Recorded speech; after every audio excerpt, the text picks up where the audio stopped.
Hey everyone, this is Nathan Cross checking in, and the topic of today's video is going to be the importance of antioxidants. Initially, this seemed like somewhat of a random topic for me, but of recent past, I was actually doing some studying and researching for some superfoods on my CanFit Pro profile, and a few of them being fruits, vegetables, a lot of our plant-based foods had a high concentration of antioxidants. And one of these fruits that I found myself eating pretty often are actually pears. Though the main reason for why I wanted to focus on pears today were because of its beta-carotene antioxidants. Beta-carotene is that color component of our fruits and vegetables, so our plant-based foods, that give them that red, orange, predominantly the red and orange and yellowish pigment.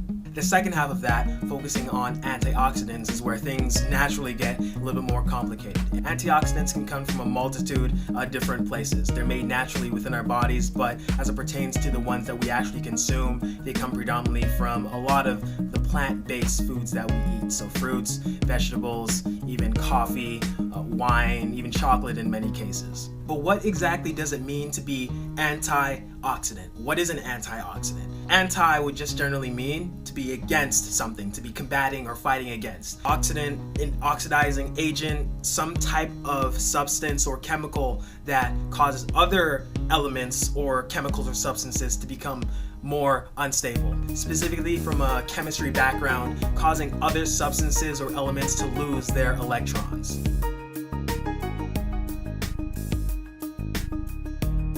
One commonality among oxidizing agents or the reactions that they're involved in is that they all involve this element being oxygen. And even though oxygen is involved in a reaction of this nature, it is still of the utmost importance and directly necessary for everything that goes on, or most thing that goes on in our body. Our body is actually composed of about 4 different elements predominantly: nitrogen, carbon, hydrogen, and oxygen. So with oxygen being a primary component of that overall elemental composition of our bodies, you can understand how vital it is to the existence of human life. And in spite of the fact that we all use oxygen, we all metabolize it in order to fuel all of the processes, in addition to other dietary nutrients, it is still a very much a reactive element. Some atoms or elements or atoms of elements are simply more reactive or more unstable than other elements. This just means that they are more likely to be involved in chemical reactions. But sometimes when atoms are too reactive or unstable,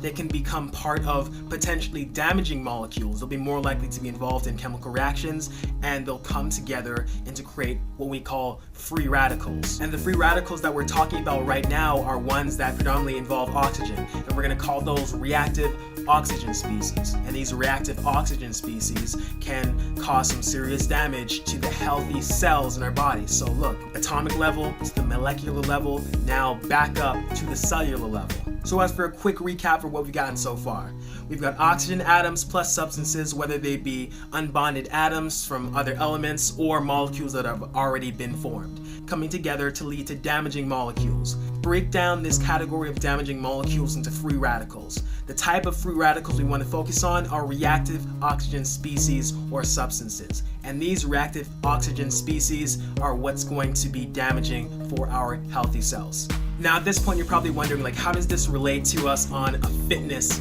level? Now, just generally, sometimes these reactive oxygen species, or let's just call them ROSs for short, can overwhelm our defenses. Again, it goes back to the idea of balance, homeostasis.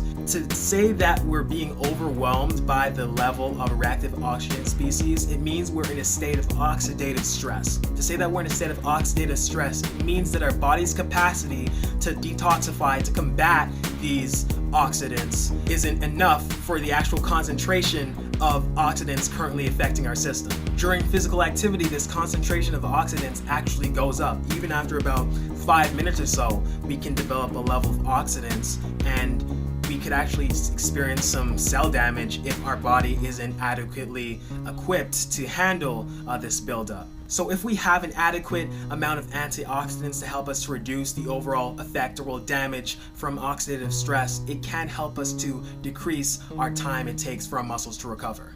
Now, I have mentioned this before. Our body does produce its own store of antioxidants, but not a single type or a set variety of antioxidants, specifically ones just abundant to our body, will always be enough to combat the onslaught of what we know as free radicals, or specifically oxygen reactive species. It's always going to be helpful if we have a mix of nutrients constantly being pumped into our body. Well, not constantly pumped, but graciously or sparingly pumped into our body with good moderation, of course. So the bottom line is that no one particular type of antioxidant will be effective in neutralizing the effects of oxidative stress or damage. It's really going to be up to you to make sure that you're naturally taking in a symphony of different antioxidants from all the natural foods that you can find, and that should help to combat your overall sense of oxidative stress and should contribute in some way or another to your overall rate of muscle recovery.